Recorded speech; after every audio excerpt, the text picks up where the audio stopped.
Hello everybody, thank you for joining me. This is Game God Fluent bringing you episode 3 of Let's Play Infinite Adventures. Let's get right into it. I've got some coffee here. I've got enough smokes. Life is good as always. Let me turn this down a bit.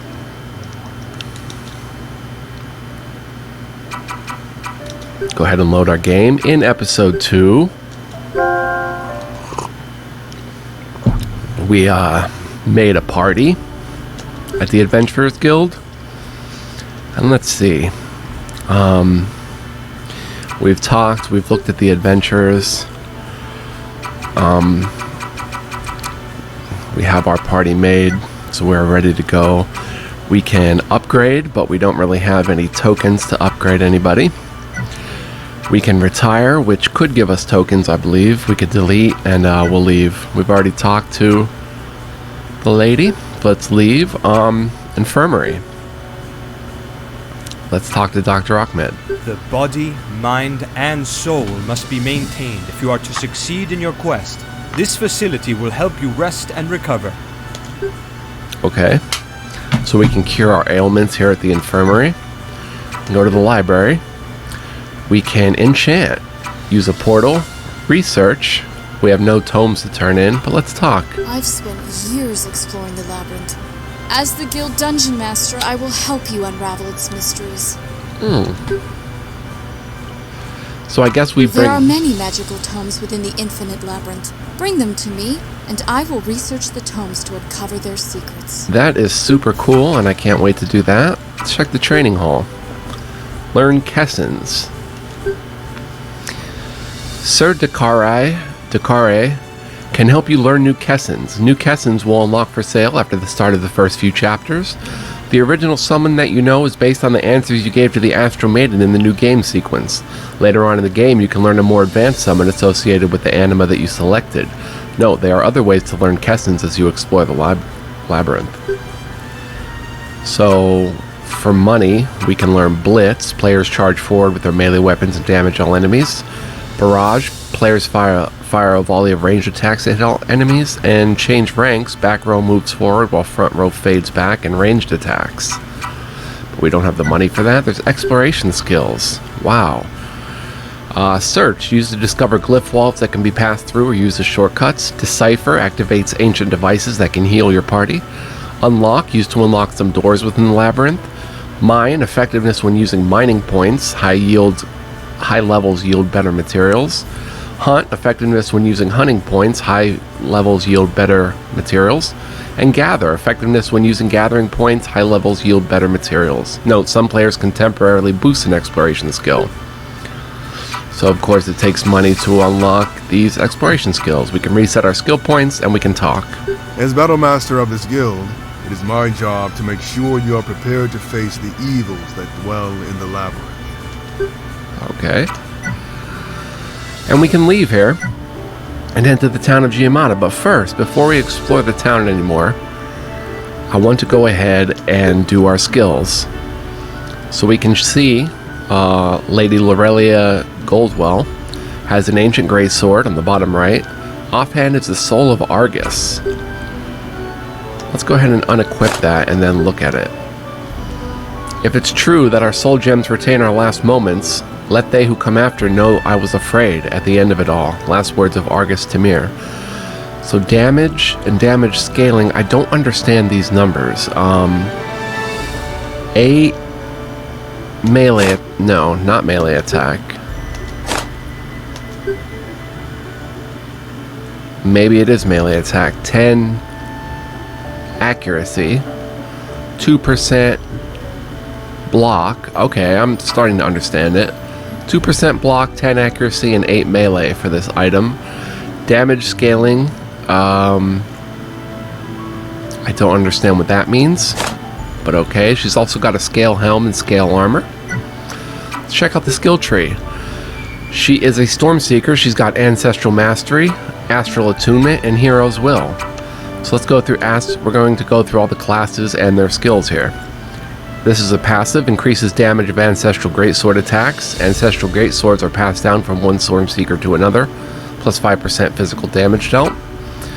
And then that'll unlock Ancestral Vengeance, which takes 20 astral. Physical damage, unleash the spirit of the Stormseekers that have wielded the sword in ages past, 140% melee.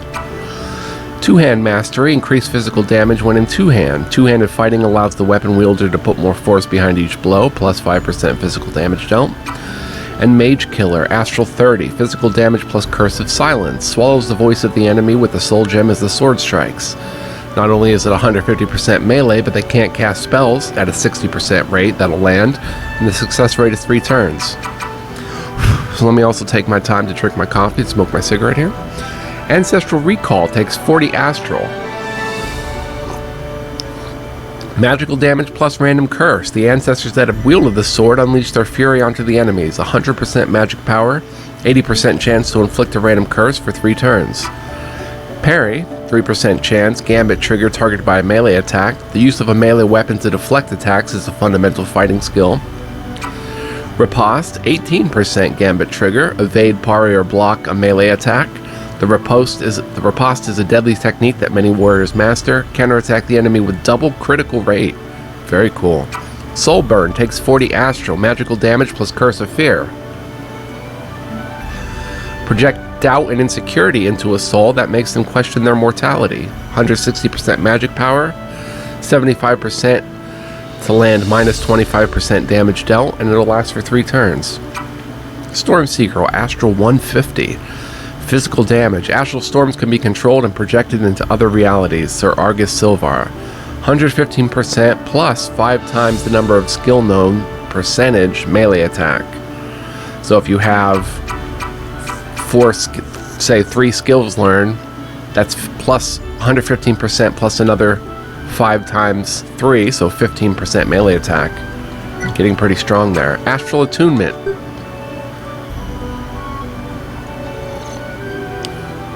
This is a passive, increases astral generated from any source. With enough training, a Stormseeker becomes better aligned with astral energies, plus 20% astral.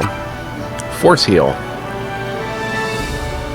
Astral 25, it heals life. A wave of healing energy overtakes the Stormseeker and their companions at 270% magic power for all the companions. Astral Projection, passive, reduce Ancestral Greatsword range penalties. Ancestral Greatsword strikes can project short distances to strike enemies out of normal range, minus 40% physical damage penalty when out of range. Divine Guardian, passive, increases holy resistance. The ability to thwart specific types of magic is a skill many Stormseekers learn, plus 12% holy resist. Shadow Guardian, increases dark resist. The ability to thwart specific types of magic is a skill many Stormseekers learn, plus 12% dark resist. Elemental Guardian, passive, increases elemental resistance, plus 12 fire cold bolt resist percentage. Absorb magic at a 5% gambit. Gambit trigger as the Stormseeker takes magical damage. Hostile magic is reversed and heals the wounds of the Stormseeker and their companions. 25% of magical damage taken restored to all players at a 5% chance. Force Barrier, Astral 50. Protection from hostile magic is a boon that all companions welcome, plus 25% magic defense for 3 turns for the whole party. Force Field, Astral 50. Stormseekers fight best in groups where they can protect their comrades, plus 25% physical defense 3 turns. Astral Recharge, with a Gambit trigger, generate astral from any source. Absorbing astral energy feeds the soul gem as it drinks the life force of the astral plane. Gain double the normal amount of astral with a 9% chance. Planar Blessing, passive. Ancestral Greatsword attacks generate astral. Stormseekers blessed by the Ashtar can drink astral energy with every swing of their sword. Generate 4 astral. Then we have Hero's Will. Passive, increases magic defense. Willpower is the fundamental defense that Stormseekers use against hostile magic, plus 5% magic defense. Inspire, takes 10 astral. Bless, the soul gem fills the Stormseeker and their companion souls with confidence, plus 40% accuracy for 3 turns for the whole party. Soul Guard, passive, increases curse resistance. Magical curses attack the soul. Stormseekers have souls that aren't easily influenced, plus 12% curse resist. Soul Tempest takes 20 astral magical damage, draws on the fury within one soul to create a magical storm that tears its victims apart, 270% magical power, at only 20 astral. Argus Soul, Astral 50, Curse of D-Barrier. Invoke the soul of Argus, Lord of the Void, to weaken your enemy's souls. 50% chance to down their magic defense by 25% for 3 turns. Diomedes Soul, 50 Astral, Curse of Degard. Invoke the soul of Diomedes, Lord of the Warcry, to soften your enemy's defense. This has a 50% chance of knocking them 25% physical defense for 3 turns for the entire group of enemies. Hero's Power takes 50 Astral, Focus Power. Powerful Storm Seekers can enhance the strength of their soul techniques temporarily, plus 25% magical damage for 3 turns. Hero's Might at 50 Astral, Focus Might. Powerful Storm Seekers can enhance their fighting abilities temporarily, plus 25% physical damage for 3 turns. Immortal Soul with a Gambit trigger, start turn with Stormseeker dead. The most powerful Stormseekers are thought to still be alive, their souls ascending to immortality. A 6% chance to revive the Stormseeker with level times 5 life, which is hit points. So level 1 times 5, so it'd be 5. It would bring her back at 5 life. Hero's Soul takes 100 astral magical damage. The soul of the Stormseeker takes physical form and rushes around the battlefield striking enemies. 400% magic power to the entire enemy group. So I am going to...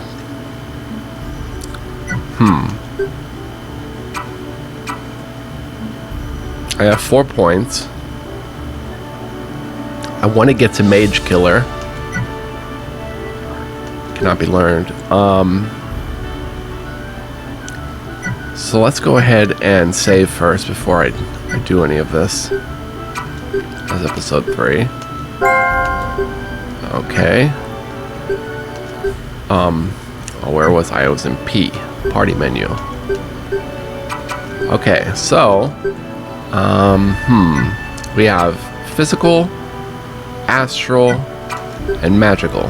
Magic defense. Let's go ahead and give her a point to Ancestral Mastery.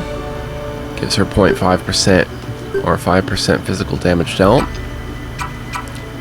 We can do Astral Vengeance at a 20 astral cost. She has 250 potential astral, but she has to gain it from sources. Can't learn Mage Killer yet. Can't learn Two-Hand Mastery, which I don't want to learn anyway. We can learn Astral Vengeance. Let me keep looking. Increases astral generated from any source. With enough training, a Stormseeker becomes better aligned with astral energies. Plus 20% astral. Let's go ahead and unlock that. A wave of healing energy overtakes the Stormseeker and their companions. Force heal. Well, our Mendicant is going to handle that.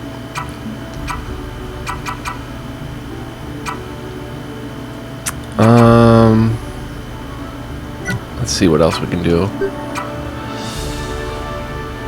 She can bless.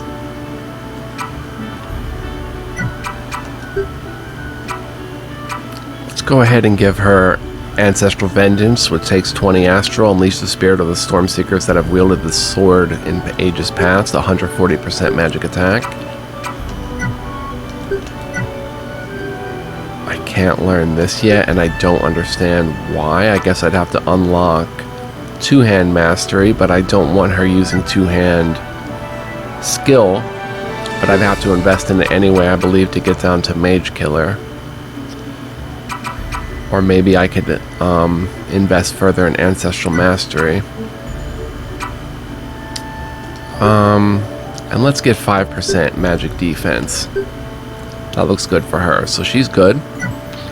Now we go to Sir Sakani Draken, our Warlord. He's got Wrath. Let's check out Wrath. Passive, increases rage generated from any source. Warlords trained to control their rage and anger to channel in battle without losing their senses, plus 20% rage. Brutal Assault takes 10 rage, physical damage. One of the first techniques a Warlord learns is how to use the rage they accumulate in battle to strengthen their attacks, 130% melee attack. Taunt. At a rage of 10, many weak-willed enemies can be taunted into fights they cannot win. 58% chance to only target the Warlord for 2 turns. although he's only got 151 life. So we'd have to get him some good defense. Charge, 50% chance to trigger the Gambit. The trigger is first melee attack of combat. The Schwarzbruen Warlord legions let loose a war cry as they charge into battle that cause most enemies to turn and run. King Matthias Teals. Strike first and generate 4 rage at a 50% chance. Here's another Gambit, Relentless. The trigger is first enemy killed per turn. The rage of battle overcomes a warlord, and they often find it hard to stop swinging their weapons until every foe in sight is dead. Execute a free attack at 10% chance. Very nice. Merciless Assault takes 25 rage. It's physical damage, a reckless attack that misses often but inflicts massive damage when it hits. Minus 50% accuracy, but if it hits, 170% melee. Iron Flame takes 20 rage, physical damage plus fire. The manuscript of the Warlord teaches that rage is a spiritual energy that can invoke elemental power, 130% melee attack, plus fire. Cold Steel, same thing, but cold. Takes 20 rage, 130% melee attack, plus cold, and here's plus bolt, Arrow Vengeance, same idea. Final Destiny takes 50 rage, physical damage, plus consume all rage. When battling a strong opponent, you must at times put all your might behind a single attack. Warwick the Mighty, manuscript of the Warlord. 210% plus 2 times your rage percentage melee attack. So a massive melee attack. Blood Drunk, it's a Gambit. The trigger is to deal physical damage. Do not fight blood drunkenness. When it overcomes you, feed your fury on the blood of your enemies. Work the Mighty Manuscript of the Warlord. Restore 2% of damage dealt as life at a 25% chance when you deal physical damage. Schwarzbruen Fury takes 50 rage, physical damage, a secret technique that Megash Schwarzbruen used to slay the demon prince Goramon Deathfinger. 55% melee attack, but 3 attacks on random enemies. Discipline. Passive, reduces rage decay. The Warlord Masters of Schwarzbruen train those selected to be warlords at no cost. They accept worthy candidates regardless of their birthright. 4 rage lost per step, which we want to reduce that. Shield Mastery, passive, increases block percentage with shields. Those who train with the shield can deflect attacks with ease, plus 3% block. Weapon Throw, takes no rage. Throwing attack plus physical damage plus generates rage. Warlords often start a battle by launching a thrown weapon at their enemies before charging forward to attack. It's a 150% range attack that generates 20 rage. Very nice. Smash takes 20 rage, physical damage plus paralyze. An advanced technique that is hard to execute but leaves the warlord's target completely vulnerable to further attacks. It's a 100% melee attack with an 80% chance to paralyze to where they can't act or defend for 2 turns. Controlled Rage is a passive, ignores damage. The most powerful warlords can shrug off weak attacks without effort. Incoming damage below 2% max life means take no damage. Parry, Gambit trigger targeted by a melee attack. There's an 8% chance that it'll deflect the incoming melee attack. The use of a melee weapon to deflect attacks is a fundamental fighting skill. Throwing Mastery, it's a passive, extra throwing attacks. Many warlords can carry multiple throwing weapons into battle, 2 throwing attacks per combat. Riposte, 18% chance to trigger when you evade, parry, or block a melee attack. The riposte is a deadly technique that many warriors master, counterattack the enemy with double critical rate percentage. Heart Strike takes 50 rage, throwing attack plus physical damage plus 100% critical rate. It's a guaranteed crit. I once saw Warwick kill 6 Paladin Knights with only throwing daggers. Lord Marshal Megash Schwarzbruen. 155% range attack and 100% critical rate. An instant crit plus the 155% range attack. And Finishing Blow is passive. 100% critical rate on near-death enemies. Scoring the killing blow on an enemy is a satisfying moment that warlords crave. Target an enemy below 10% max life, you're guaranteed a critical. Weapon Master. Passive, increases melee attack. Warlords are proficient with dozens of weapon types in multiple forms of combat, plus 3% melee attack. I just finished my coffee here. Blade Mastery is a passive, increases damage of blade attacks. Blades are the most common weapon found throughout the world, plus 5% physical damage dealt. Axe Mastery. Axes rely on their sheer weight to penetrate an enemy's defenses. You get 5% axe physical damage. Two-Hand Mastery. increase physical damage when in two-hand. Two-handed fighting allows the weapon wielder to put more force behind each blow.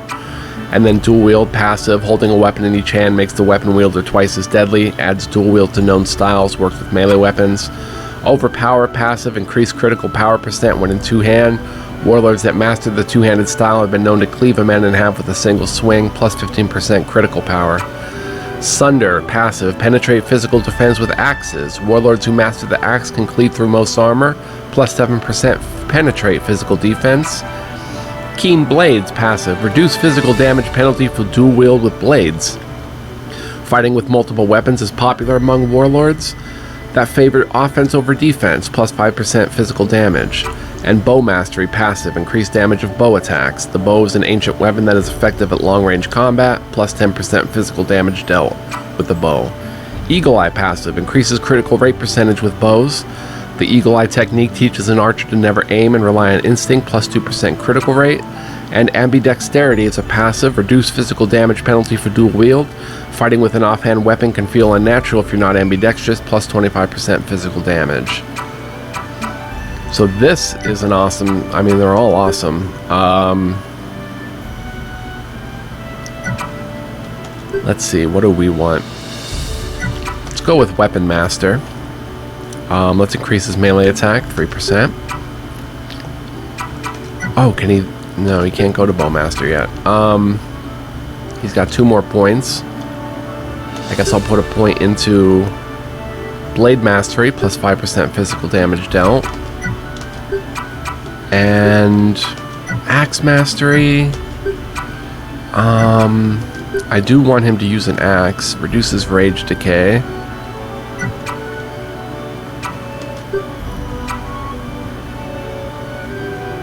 Let's go ahead and reduce this Rage Decay.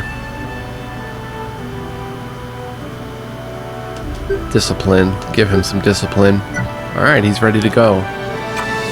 Then we've got Zostro, the Sohei, with 4 skill points. He's got Warrior Arts. Let me go ahead and light a cigarette here. This is a passive that increases accuracy. Soheis are masters of the spear, but have known to train with numerous weapons, plus 2% accuracy. Spear Mastery. Spears can deal damage at medium range and are incredibly versatile, 5% physical damage dealt. Shield Mastery, we've learned about that. Arquebus Mastery, increases damage of arquebus attacks. The arquebus is a crude firearm that is inaccurate but powerful, 5% damage dealt. Piercing Attack, Gambit Trigger, when you perform a melee attack, powerful lunge that pierces even the thickest of armors, 25% penetrate, with an 8% chance of triggering on a melee attack. Set Spear versus Charge. The trigger is when you're targeted by a melee attack 1 time per turn. A spear set against the foot can gore would-be attackers as they charge forward. So you have a 10% chance when targeted with a melee attack to counterattack with the spear before being hit with double critical rate percentage. Two-Hand Mastery passive, we've learned about that. Holy Crusader takes 30 mana, and its physical damage plus holy empowers a normal attack with divine energy from the celestial plane, 150% magic melee attack. And the same empowers a normal attack with dark energy from the nether plane, 150% melee attack, a dark attack. Forbidden Prayers. Increases dark resistance. During the War of Darkness, many Sohei serve the dark forces, plus 12% dark resist. D-Guard. Curse of the Guard, simple curse that weakens physical defense, a 60% chance to land minus 25% physical defense for 3 turns, takes 5 mana. D-Barrier, we've learned about, curse that weakens magical defense. Silence, curse that prevents a target from casting magical spells. Fear, takes 10 mana. Those who are cursed by magical fear cannot fight effectively, minus 25% damage dealt at a 60% chance for 3 turns. Dispel takes 13 mana. Curses can be dispelled by those who know the proper incantation, removes all curses. Cleanse takes 13 mana. Ailments are physical impairments. A proper cleansing spell removes them all, removes all ailments on either yourself or a target. Prayer Beads is a passive, increased success rate of all curses. All Sohei carry beads that they use in their prayers, meditations, and curses, plus 4% curse rate success. Stone, which takes 30 mana. Curse of Stone turns an enemy into stone that may shatter upon impact. Can't act or defend. Damage may shatter at a 40% chance of landing, and it's effective till removed. And Enlightenment Tree. Passive. Increases curse resistance. Sohei seek enlightenment through their belief in themselves, not the ancients. Plus 12% curse resist. Healing Circle takes 10 mana. Heal life, self, and adjacent party members every turn. Fundamental magic circle that can fuel more powerful circles. 85% magic power until it's dispelled or the Sohei dies. Circle Mastery passive. Reduce mana cost of all circle spells. Awareness of ley lines in the material plane make it easier to summon healing circles. Cost reduction of 1 mana. And then Meditation. The trigger is when the combat ends. Deep breathing and quiet chants are performed after battle to restore the Sohei's mana energy. You have a 5% chance after battle to restore 10% max mana. Cool. Fountain of Life. The trigger is the turn begins and no healing circle is active. A bounty of life pours from the Pure Land into all the universe. Master Chen Wei. You have a 15% chance of summoning a healing circle. Circle of Blight takes 30 mana. Dispel healing circle plus magical damage plus poison. Cursed circle that was taught to the Sohei by the Demon Prince of Mount Tengu. 220% magic power, deals 250 physical damage per turn at an 80% success rate, and it lasts until removed of all the enemies. Very cool. Here's a Circle of Darkness that takes 25 mana. Dispel healing circle plus magical damage plus dark. Darkness and shadow overcome those trapped within the circle. 320% magic power for the whole enemy group. And here's the same thing but Holy. Takes 25 mana. Holy Light burns those caught in this circle. Revive takes 20 mana. Revive and heal life. Those on the edge of death door can be restored to life at 160% magic power. Circle of Recovery. Dispel healing circle plus heal life plus cleanse plus dispel. A focus circle that rejuvenates the life force of a single ally at 300% magic power takes 50 mana. Circle of Equality takes 70 mana. Dispel healing circle plus remove buffs plus cleanse plus dispel. The light of the Pure Land can make all things anew. Master Chen Wei. Affects all players and enemies. And finally, Shinjin, a passive, increases death resistance. The path to enlightenment lies within your own soul. Lady Akira Higami, plus 20% death resist. So before we go any further, I wanted to see what he has equipped. Let's go back to...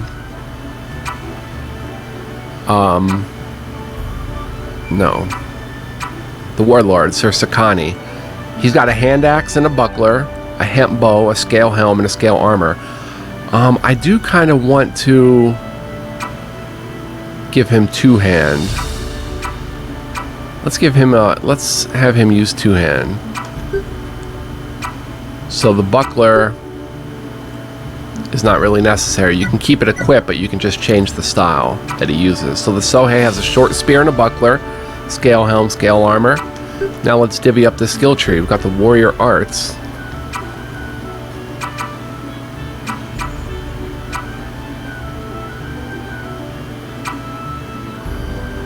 Okay.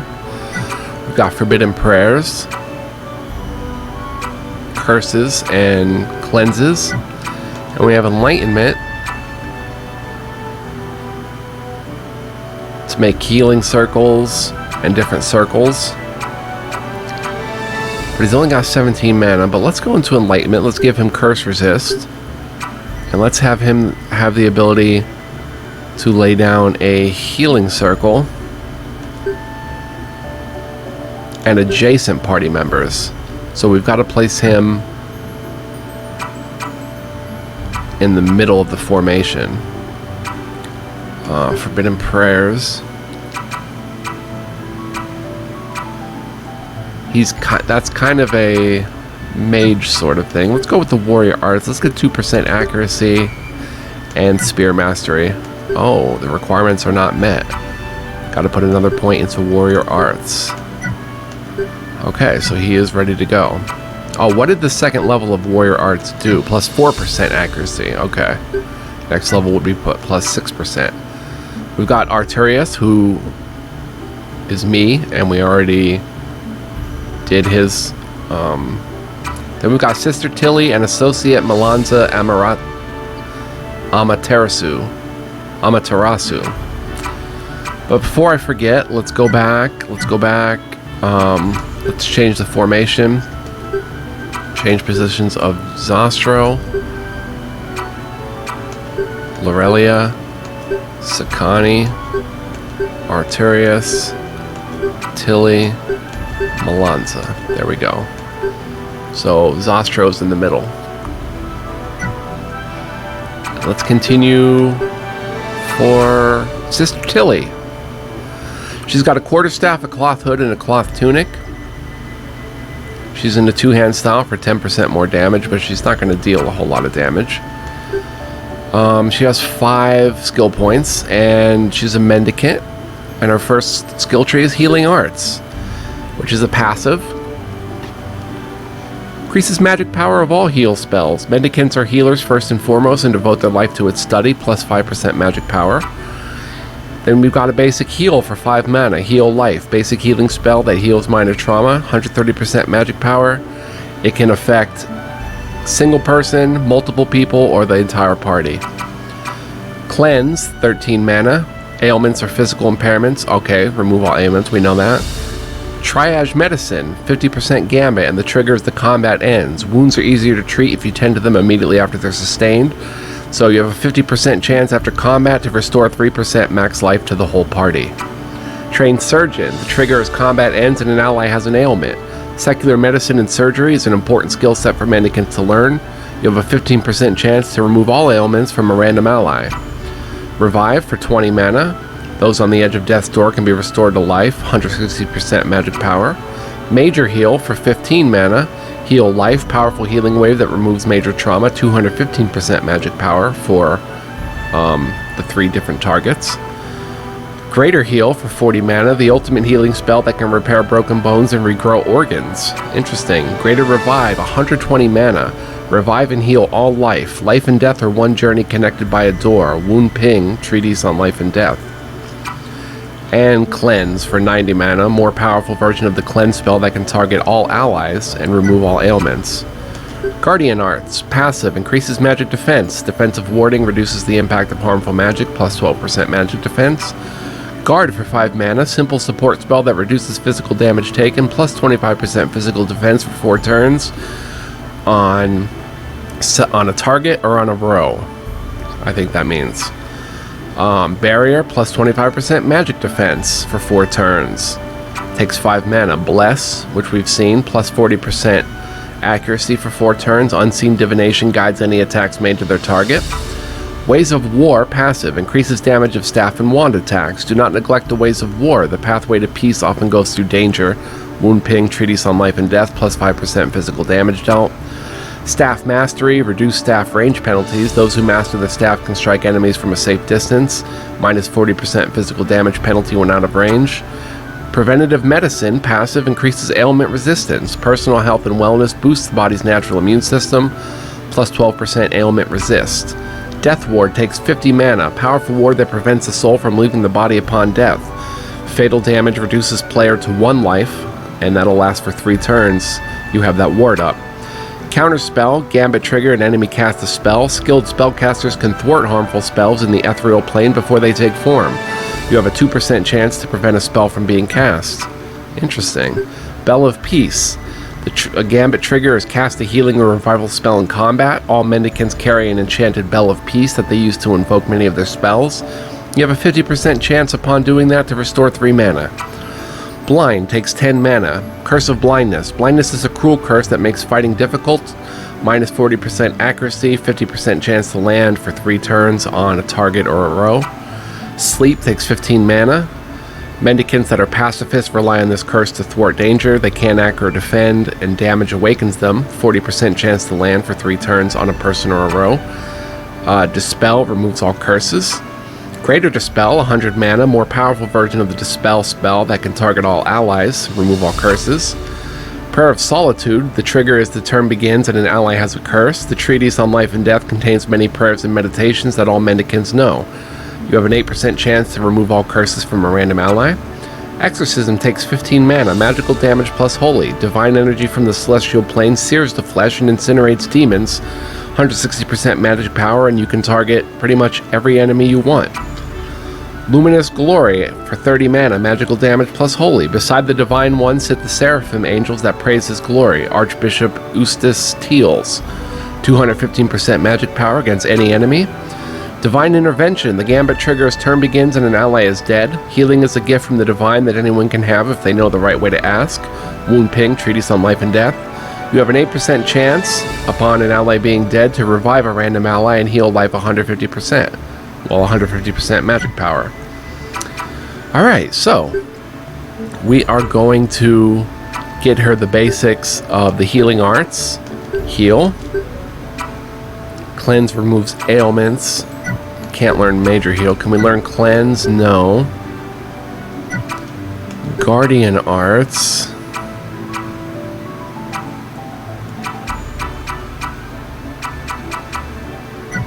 Bell of Peace. Yeah, let's go ahead and learn the Bell of Peace. Let's learn the Blind Spell. Very important. And we can't learn Sleep yet. But I think I want to put another point into Heal Life. Yes. Alright, so she's ready to go. And now we've got Associate Melanza Amaterasu. She's unarmed. She's using a ranged bone wand with a cloth hood and a cloth tunic. She's very intelligent. Soul Caller with 38 magic. And for the Soul Caller, she's got Elemental Wizardry, which is a passive, increases magic power of elemental spells. Elemental Wizardry and Evocation are paramount to any who study the mysteries of magic, plus 4% magic power. Flame for 5 mana, magical damage plus fire, simple fire incantation that lights an enemy on fire, 105% magic power, can target anything. Shock, magic damage plus bolt, a small bolt shocks the target, same thing. And Icicle is magical damage plus cold, shard of ice that pierces an enemy. Blizzard for 20 mana, magical damage plus cold, localized freezing winds that can chill the targeted enemies to the bone at 160% magic power. Lightning Bolt, same idea, 20 mana, bolt of lightning shoot from the caster's fingertips at 160% magic power. Fireball, a large fireball that can be launched at enemies, same idea. Firestorm for 40 mana, violent blaze that burns incredibly hot and incinerates the Soul Caller's enemies, 215% magic power. Thunderstorm, a localized thunderstorm that hurls massive bolts downward, same idea. And Ice Storm, relentless onslaught of ice-cold winds mixed with sleet and hailstones. She's got Dark Sorcery, passive, increased success rate of all curses. Soul Callers are known for their mastery of dark sorceries and curses, plus 4% curse success rate. D-Guard, simple curse that weakens physical defense, weakens magical defense, silence, and fear. Silence the weak at 10 mana, magical damage plus dark plus curse of silence. Swarm of dark energy that curses those afflicted with silence. 105% magic power, 80% chance they can't cast spells for 3 turns, targets an enemy or a row. Desire for 20 mana, Curse of Desire. They desire to please me more than anything in this world, the Succubus Queen. Randomly attack allies while charmed at a 40% success rate, lasts for 3 turns on 1 target. And Killing Word, 40 mana, kill or magical damage. A single word that can instantly kill weaker enemies. Enemies level 21 or under die, others 165% magic power, target anything. Person, row, or entire group. Killing Power Word, 100 mana. Do not doubt my power, I can kill with a word. Archmage Diomaro Dubois. Enemies level 47 or under die, others take 275% magic power, targets everything. Heart of Darkness passive, increases dark resistance. Those who understand the darkness are immune to its power. Prince Francis Beldar, plus 24% dark resist. Soul Harvest for 50 mana, magical damage plus drain life. A massive storm of negative energy that drains enemies and heals your companions. It fires at 175% magic power, 20% damage dealt restored to all players. You can target anything. And Punish the Strong for 25 mana, magical damage plus dark plus Curse of Fear.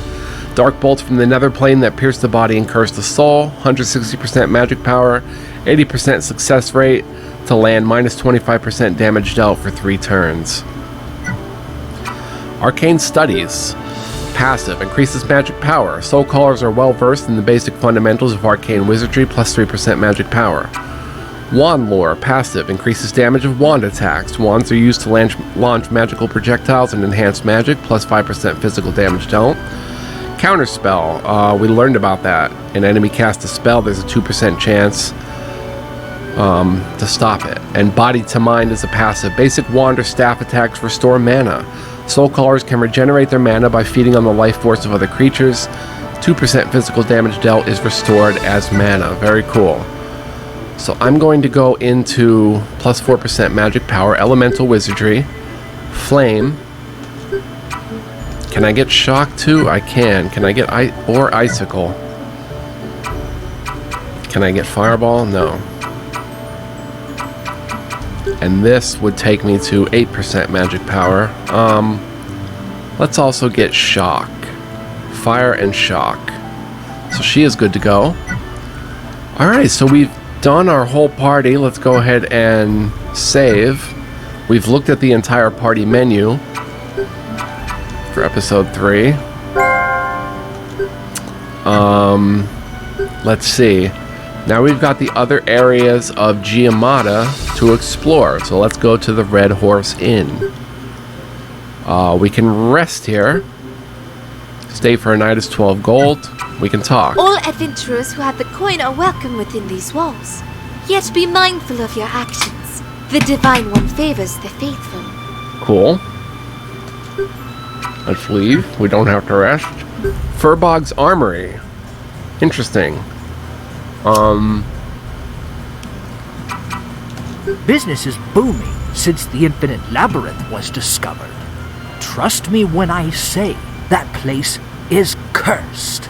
I pray that we all survive whatever doom that labyrinth has planned for us. Cool. We can sell items.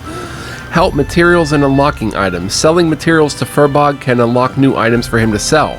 The first time you sell a material, you will earn the recipe for any items related to it. Most enemies in the labyrinth have a unique material that they drop when defeated. Materials can also be gained from mining, hunting, or gather points in the labyrinth. Note, some items are unique. You must gather their required materials every time you buy. Interesting. So it's like Etrian Odyssey. So we're not going to sell any of that. Sell equipment, sell materials, runes and tokens, armor. He's got all sorts of stuff available. Shows you who could use it, who would benefit from it. So leather caps look like our front line can benefit from it, but they're 200. We can't even afford any of this, really. He's got weapons for all the different categories.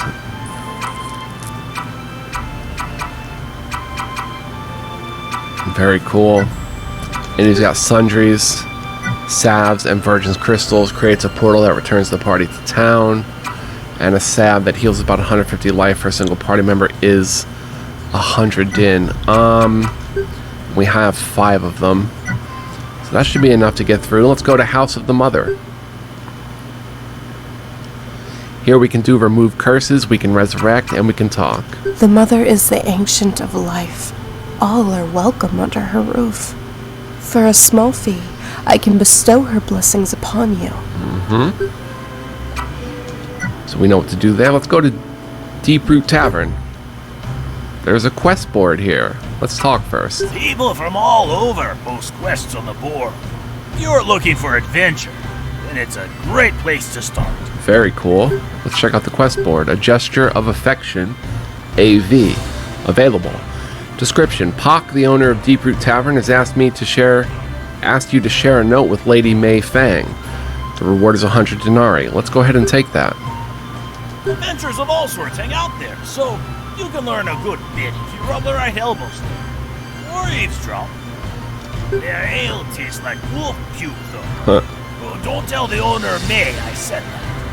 But if you stop by the inn, would you pass along this message to May for me? Okay, this is Pock. Okay. In progress. Alright. So let's go ahead and head to the Red Horse Inn. This is May. You give Pock's note to May. Pock has too many secrets to keep to himself. Why he chooses to confide in me, I'll never know. The things people like him have seen down in the labyrinth either isolate them or draw them closer to others. The deeper you go, the closer you'll come to understanding people like Pock. I love the voice acting. It's very, I don't want to say amateurish, but it's There's accents and there's different types of voice acting. I like it. May hands you a letter to return to Pak. Everybody has a different voice, and a significantly different voice, and the voices you can choose for your characters are pretty cool too. Pak reads May's letter. May's in a special position. The artifacts adventurers bring to the inn have made the Red Horse a magical place. Sorry about that, I have to fix my mic here. It's on a boom stand. People are drawn to her for obvious reasons. She is a keeper of that amazing secrets. If you get to know her better, she might just share some with you. Okay, so completed. 100 denarii. We got 100 denarii. Cool, and there's no quest on the quest board, so let's leave. So let's go ahead and save again. We're just about done with this episode. But let's head to Giamata Keep. Welcome to Giamata Keep. I am Chancellor Calmir Reed. I manage the day-to-day affairs of House Giamata. Lord Lucius has told me about his dreams, about finding you outside that cursed labyrinth. The labyrinth has caused more harm than good to this town. The doors of the keep are flung open as a one-eyed man and a winged woman rapidly approach Calmir. Chancellor Calmir, we come bearing an urgent report from the labyrinth. We encountered a glyph wall, and as Lord Lucius predicted, we were able to pass through it as if it were not there. We found a purple chromatic dragon beyond the wall who slaughtered the rest of our party and spoke strange words in a dark tongue. I've heard reports of this dragon before. This is dire news and must be reported to the Adjutant General at once. Chromatic dragons are evil creatures, said to be birthed from chaos itself. Neat. Who are these adventurers? Captain Edgelora. This is the traveler that Lord Lucius has opined about for all these years. Is it wise to discuss such things in front of strangers, my lord? I wish the voice acting was an equal voice audio level, though. Some are a little quiet, some are a little louder. Nonsense, Captain. They are friends of my family, and our honored guests. I am Lord Regulus Giamata, nephew of the Duke. This is Captain Edgelora, a sworn sword of House Giamata. My sister, Lady Miriam, has watched over you for many years. Your guild is in good hands with her on your side. I hope you will join the other explorers in the labyrinth. We can use all the help we can get. Yes, my lord, but the law is the law. If they want to explore the depths, they will need an adventuring permit, just like everyone else. You must prove yourself if you wish to venture deep into the labyrinth. As Chancellor, I will occasionally offer you missions to complete vital tasks that will be important to your adventure. Okay. Come chat with me if you are interested in a permit. Farewell, traveler. Okay, so we have the Great Hall missions, adventuring permit, and we can talk. I have served as Chancellor of House Giamata since the War of Ascension. Tread carefully in these lands. I have eyes everywhere. Cool. Great Hall. We can talk. I have no time for small talk. If you have pressing affairs to discuss, you can speak to Chancellor Calmir. Adjutant General Silmira Giamata. Looks like my names I chose fit right in, don't they? Mission Adventuring Permit. Find a sponsor so you can obtain an adventuring permit, and the reward is an adventuring permit. Lady Miriam tells me that you and your guild wish to explore the labyrinth. Lord Lucius has told me your story, and I find it hard to believe that it was you who discovered that cursed labyrinth. If I were you, I would be wary of boasting such a claim. Some believe the one who brought us the maze should be banished from Trinity. Lord Lucius is not lord of this castle. Duke Horace is lord, and he requires all guilds who venture beyond the first station of the labyrinth to first obtain an adventuring permit. The permit process ensures that those who explore the depths of the labyrinth do not hold ill will against House Giamata. To obtain a permit, you must find and obtain a sponsor that sits on the Duke's Council. The sponsor will vouch for your honor. Return to me when you have found support, and I will issue you a permit. Okay, it's in progress. As you exit the keep, wondering where to find a sponsor, you're approached by a young noblewoman. You must be the traveler. I'm Lady Jenica Dune. I overheard what the Chancellor told you. I'm cousin to Lady Miriam, and she fancies you, so I will help. Go talk to Archbishop de Meriadoon. She is my cousin as well. She's a bastard, like me, but she is the Duke's bastard daughter. If you win her favor, then I'm sure you will get the papers you require. Lady Jenica curtsies and then quickly walks back into the keep. The Infinite Labyrinth is a dangerous place. I've seen hundreds of adventurers charge into the labyrinth, searching for glory. If you want my support, then you gotta prove your strength and resourcefulness. Okay, this is Archbishop Dimeria Dune in the House of the Mother. Take this Darkstone. It's a mundane rock that reacts to the magical anomalies within the labyrinth. There are many strange devices in the depths. Cool. 4 of these devices are spread across the first station. Touch the Darkstone against them all, and I will vouch for you with my father. Okay. Can we talk? The Mother is the ancient of Okay, we life. heard that already. Leave. Alright, so the next step is the Infinite Labyrinth itself, the first station. Oh, I'm so excited. This game is awesome. I think we're really in for a treat here. The more we learn about the lore and about just how cool everything is. Beautiful artwork. Look at that. Look at that background picture. Just awesome. Thank you so much for watching. I hope you enjoy this. We're in for a real treat here, guys. So stick with me. Let's go on this journey together and enjoy it together and discover it together. Much love, peace, and joy. And I'll see you in the next one. Take care, everybody.